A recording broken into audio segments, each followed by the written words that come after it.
Bonjour tout le monde, j'espère que vous vous portez bien. Alors aujourd'hui je suis au grand marché et je viens pour chercher de l'inspiration, des tissus, des couleurs, voir s'il y a des choses que je peux utiliser pour les vêtements. Présentement je ne suis pas dans un endroit spécifiquement pour les vêtements, mais bon, je tourne et je voulais vous montrer en fait là où je suis présentement. Donc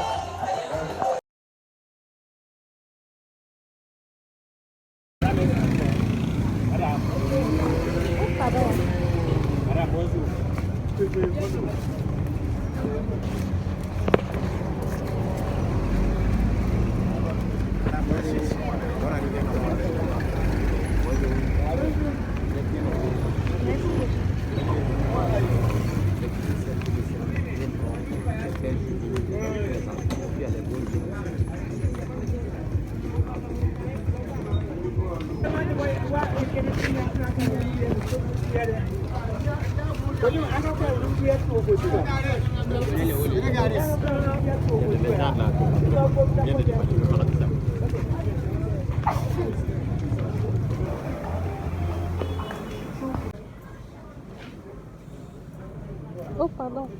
Ah non.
Alors, bonjour, aujourd'hui nous sommes au grand marché et je voulais juste vous amener aujourd'hui avec moi parce que je ne vous ai jamais amené au grand marché avec moi, donc c'est un peu ça. Je vais juste filmer.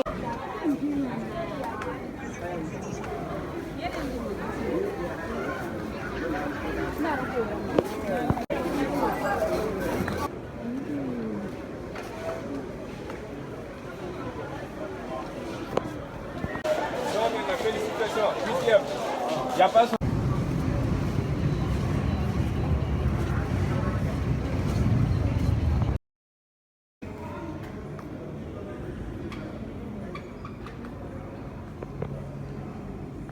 Alors je suis maintenant à l'alimentation, je suis venue pour acheter du stevia.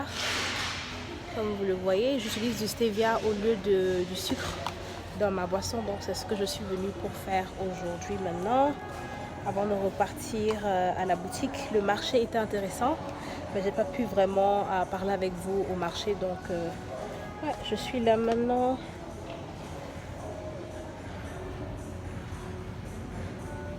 Oh, le stevia.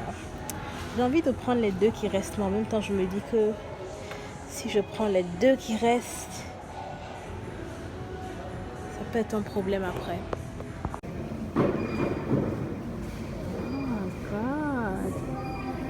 Alors Noël a déjà commencé ici, comme vous le voyez.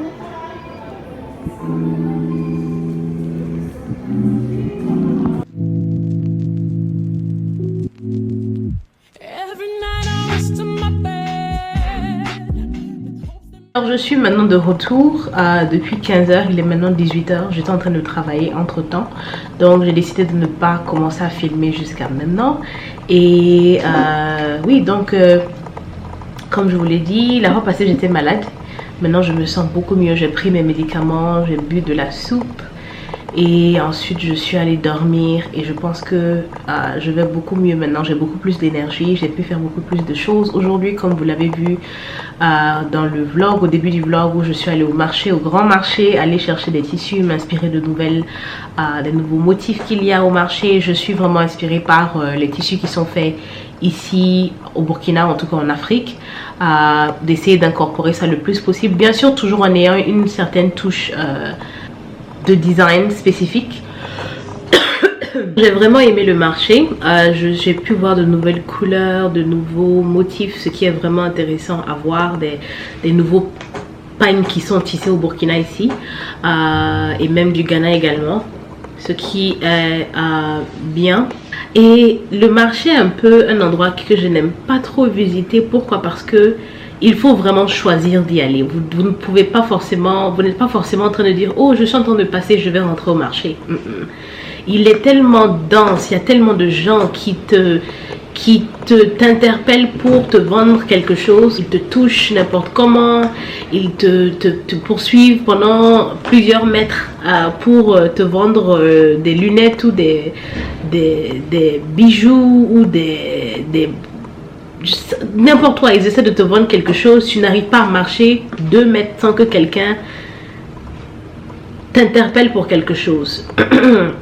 Ensuite, le parking n'est pas facile. Pour moi, le marché, du point de vue de la sécurité, ça m'inquiète quand je pars au marché, parce que je me dis, s'il y a un problème pour une raison ou pour une autre et qu'on doit évacuer, ou en tout cas qu'il y a une foule, comment est-ce qu'on sort de là-bas? Les gens vont se piétiner pour sortir. Ce sera fou en fait, parce qu'il y a tellement de monde et tout le monde marche, rentre, sort. Et les points de sortie, de là où j'avais garé à là où je suis allée, c'était peut-être...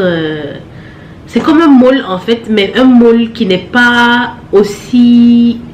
Je sais pas comment dire, il n'est pas aussi fluide qu'un mall. Il n'est pas organisé comme un mall.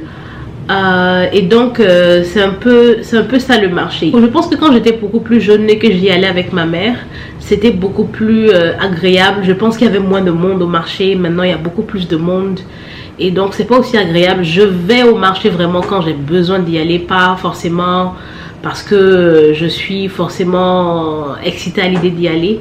Mais c'est un peu ça. C'était un peu nostalgique pour moi parce que je passais tellement de temps au marché à mes tout débuts.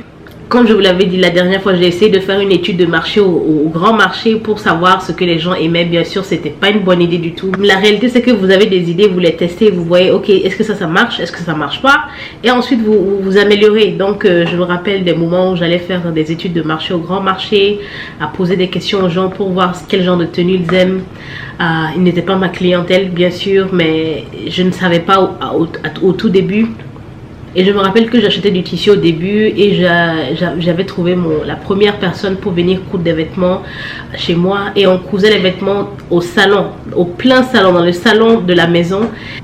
Et donc j'avais pris quelqu'un qui venait à la maison et qui cousait avec moi dans le salon de la maison carrément pour coudre des vêtements. Et c'était vraiment des débuts de débrouillardise en fait, complètement. Débrouillardise sur débrouillardise.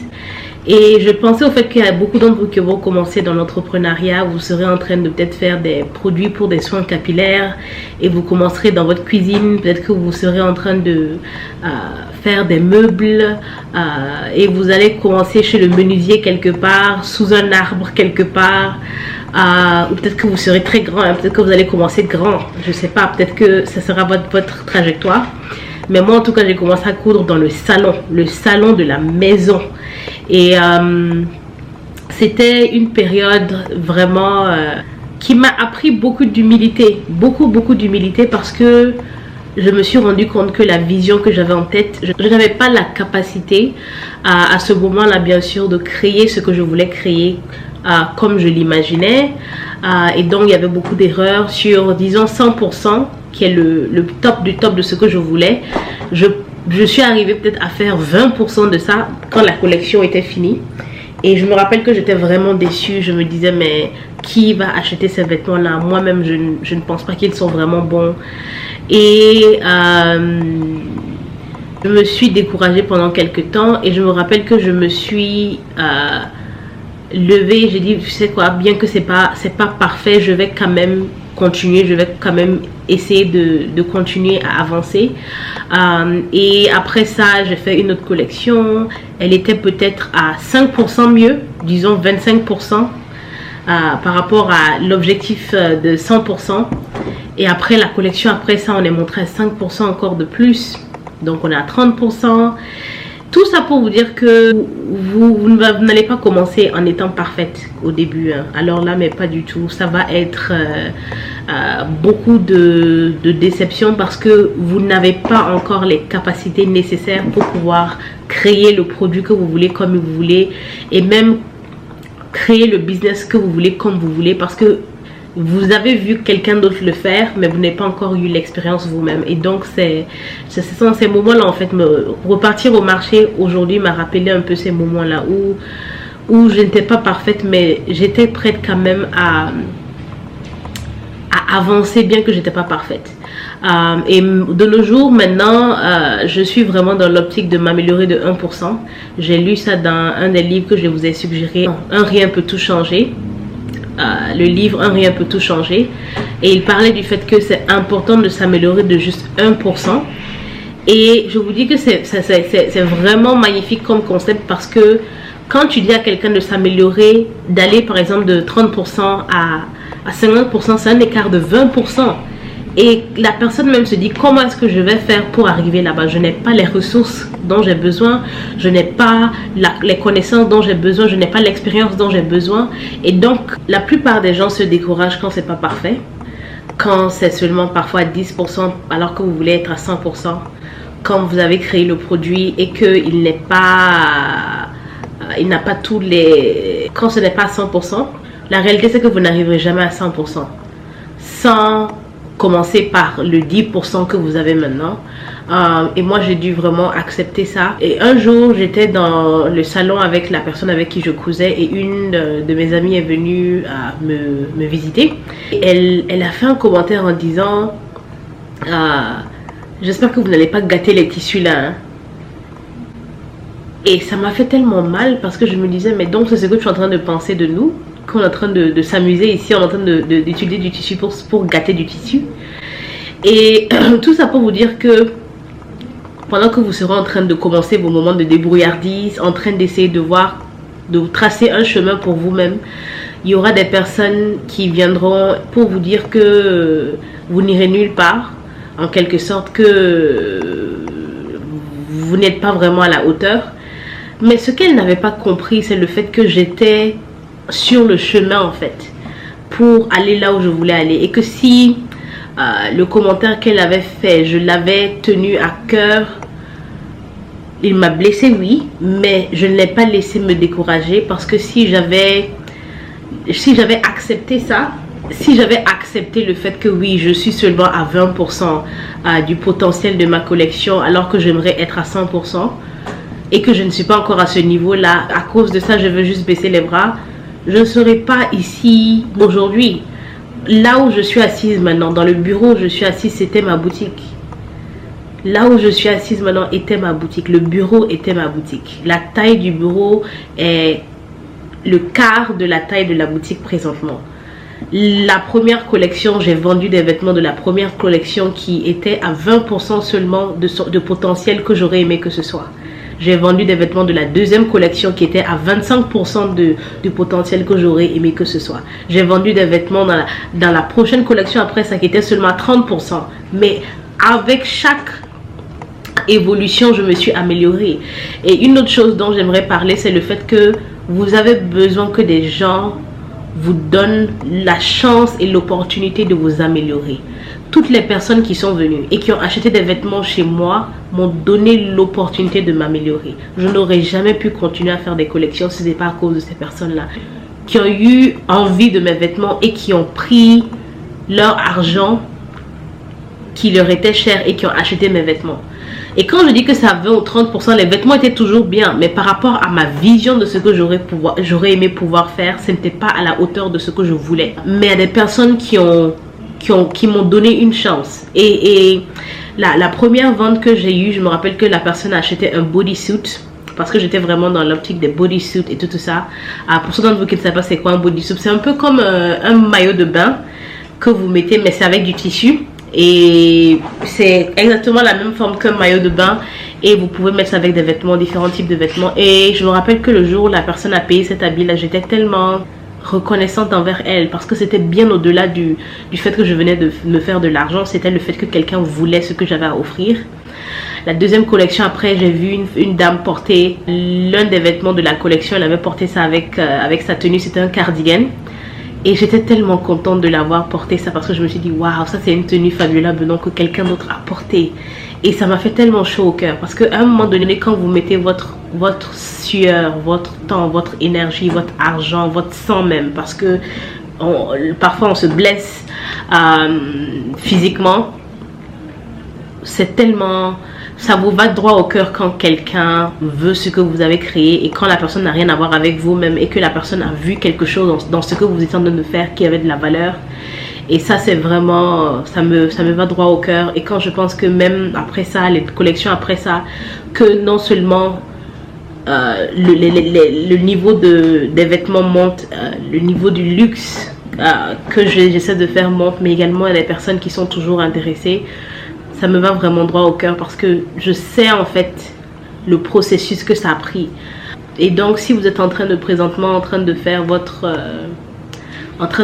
votre prototype pour votre premier produit, les échecs font partie du processus, les erreurs font partie du processus, le découragement fait partie du processus, la sueur, les larmes, le sang.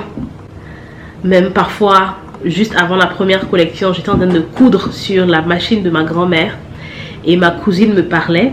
Et j'ai laissé, tu vois, vous savez, c'est les anciennes machines Singer, très vieilles là, qu'on tourne avec la manivelle de la main. Et j'avais soulevé en fait la tête de la machine pour pouvoir changer du fil dans la machine. Et ma cousine me parlait et j'ai tourné ma tête comme ça. Et sans me rendre compte, la machine est tombée sur mon doigt. Et ça a fendu ce doigt là en deux en fait. Complètement, quand je vous dis l'ongle s'est fendu en deux, j'étais en larmes complètement. J'avais mes cousins qui sont tout petits qui me regardaient, et j'ai dit je m'en fous, hein, je vais pleurer parce que ça me fait mal. J'ai envie de pleurer dans le salon de ma grand-mère. Et c'était vraiment les tout débuts en fait. C'est nostalgique, c'est vraiment nostalgique. C'est un peu ça. Je pense que je vais vous dire au revoir ici. Vous m'avez pas vu travailler ici aujourd'hui au bureau parce que je suis en train de travailler et je ne voulais pas filmer cette partie là aujourd'hui, donc j'ai pas eu à filmer ça. Mais c'était un peu ça pour ma journée de travail aujourd'hui. Je suis à la boutique comme d'habitude. Et je vous remercie d'avoir regardé la vidéo d'aujourd'hui. Si vous aimez les vidéos de ce genre, likez, abonnez-vous pour plus de vidéos dans le futur. Si vous voulez rester connecté avec moi, vous pouvez me suivre sur Instagram, mon Instagram personnel ou le Instagram de la marque Fabiola Benon. Vous trouverez les liens dans la boîte de description en bas. Et pour ma part, je vous verrai dans la prochaine vidéo. Au revoir. Maybe I'll get a chance to see you when I close my eyes. I'm going out of my